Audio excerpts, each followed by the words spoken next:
Isolation Protocol Day 62. Tomorrow will be the end of the 9th week of shutdown, I think. I don't even trust my own math anymore. Lots of stuff to talk about, so let's start with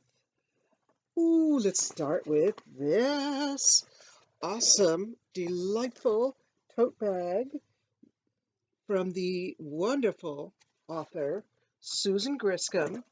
Plus, she included, oh my gosh, it's such nice heavyweight canvas too.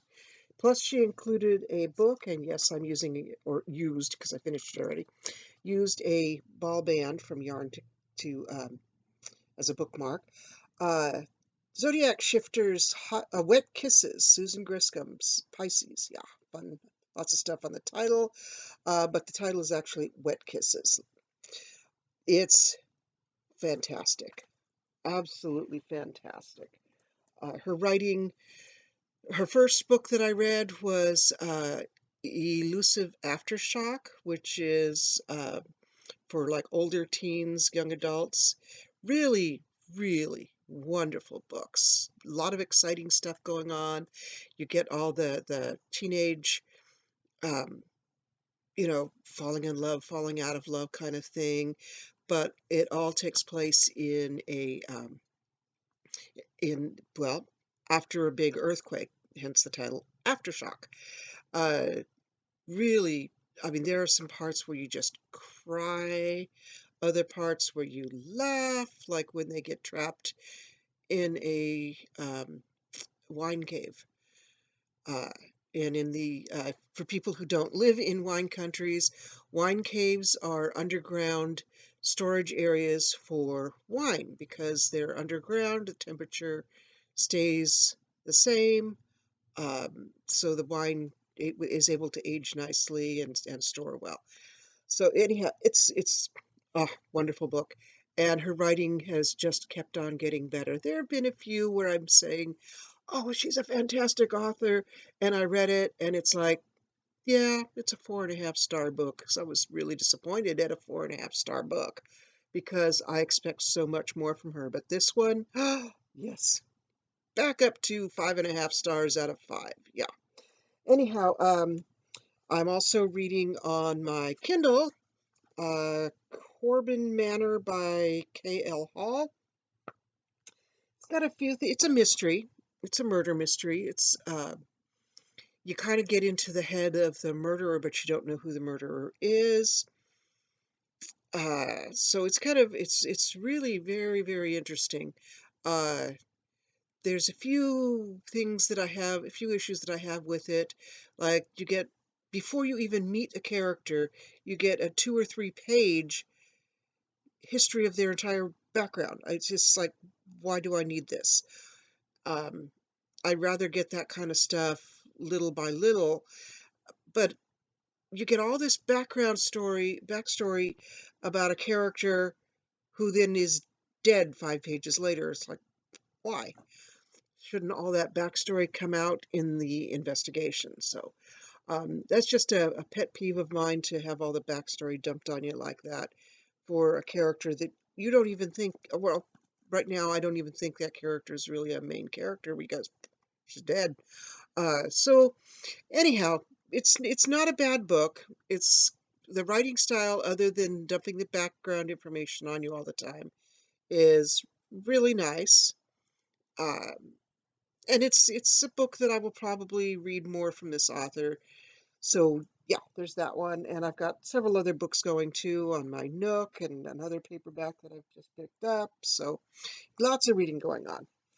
Now, my yarn. Yes, this is the first ball, the one that is slightly heavier than um, uh, worsted weight, and then the second one still in a skein. I use the red yarn to tie the skein up so it doesn't tangle. Oh my gosh, so squishy and soft. Yes.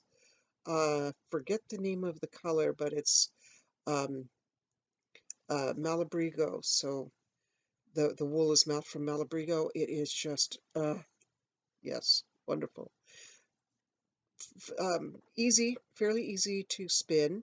Love the way the colors work up. I did a 3-ply on this, so they're fairly thin plies.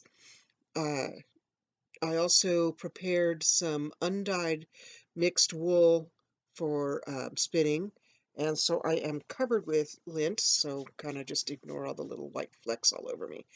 Um, but I will be spinning that with very, very thin, like lace weight thin plies, and probably just do 2-ply, which will make um, very small, maybe fingering weight yarn, possibly a little bit heavier than fingering weight, but not quite a number 3 yet. So about a number 2 weight yarn is what I'm aiming for the undyed stuff, and then I will be dyeing it as yarn instead of as wool. When you dye it as wool, you get strands that have multiple colors in them. Here's a good example. And the colors change. So you can see how, focus, there we go. So you can see how there's different colors plies in each strand. When you dye it in the yarn itself is all one color. All the different plies are the same color.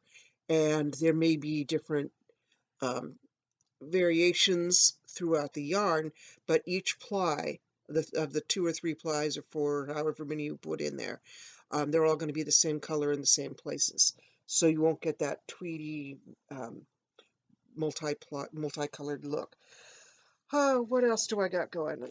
My Advent, since that tomato orange, let me pull it out, clashed too much with the red. Didn't clash, there just wasn't enough contrast, and I want a lot of contrast. I went on to the next ball, and it was purple. So here we go. This is starting to look, oh my gosh, the drape. Drape is wonderful on this thing. This is going to make a wonderful summer sweater.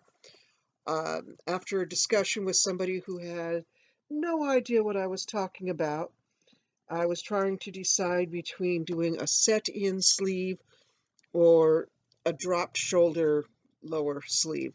And I kind of like the boxier look with these big wide stripes. So I'm going to be doing the drop shoulder, even though it's not a real good look on me. With those wide stripes, I think it will look better than having set-in sleeves, which will make me look really musty. Uh, so I'm hoping that will work. What else do I got going here? Let me see. Oops, out of coffee. Um, that's about it. I did remember a fortune cookie. I've only got a few left, so let's go ahead and, oh, oops, that one just shattered all over my hand. And what does it say? If you go fishing, your catch will be plentiful.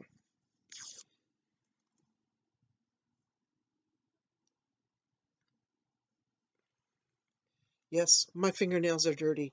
Yes, I do wash my hands, but I was just twitching the dogs, which are behaving themselves for a change. Okay, so what's coming up? Today is Sunday, so on Tuesday I will be doing a reading. Oh, my hair is a mess. Yep, I still haven't cut it, but I might. Look at this. These used to be bangs. That's that's how much it's grown out. Yep, those used to be bangs. So, got to do something with this hair. I may go back for just layering it a bit in the front so I don't have this that I always feel like it's strangling me. That makes it harder to put into a ponytail because that will just continue to hang down anyway. Or I may just start wearing it in a ponytail every day all the time, but then I don't like that look either very much. So I kind of like a little bit of hair around, around here, but I just don't like all this stuff strangling my neck. I don't like In fact, I don't even like this necklace because it's a little tight. I may put an extension on it.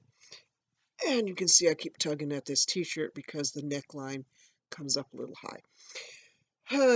So reading on Tuesday, possible haircut.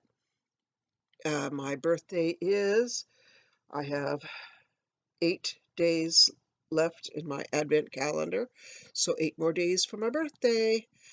Um, I may do something fun and exciting for my birthday, like give somebody a present. So I might have a contest or something. Don't know what the gift could be yet because I've got some bookish people who watch this, and I've got some crochet people who watch this, or knitting people. Um, so I don't know what I will do, but I may have two options and let the winner choose. So yeah, I think I will have a contest. I'll think about that a little bit more and probably announce that tomorrow or Tuesday. Tomorrow is going to be a busy day. It was raining all morning. The sun just came out, so it's really bright right now. But the wind is crazy, and it's supposed to rain again a little bit tonight. But tomorrow is supposed to be nicer. So tomorrow I'm hoping to maybe change the oil in my car, do a few other things out in the yard. Uh, the garbage can got knocked over in the middle of the night because the wind got really bad. I didn't have much in it, a lot of cardboard, actually it was the recycling bin, cardboard and uh, dog food or cat food cans because I got a bunch of cat food in cans and I was using it to supplement the feral cats. Most of them have been fixed. There are no pregnant ones hanging around that I have seen, but some kittens showed up, so I've been feeding the kittens to make sure that they have at least a healthy start and a chance at living a feral life. But almost every cat in the neighborhood now has been TNR, so that's a trap neuter release. So the number of kittens running around has decreased, and the cats that are remaining are big and strong and healthy and pretty good at catching rats and mice in the neighborhood. So the neighborhood's pretty clean.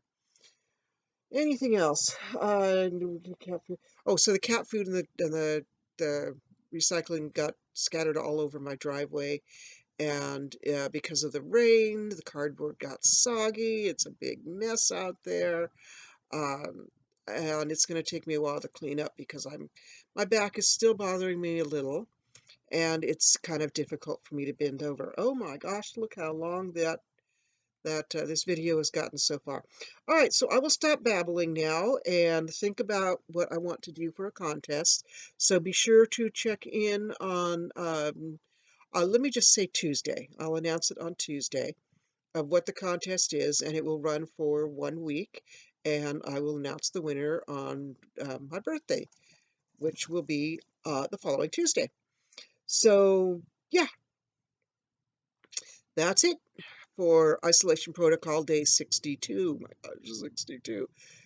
I will catch you later. Bye.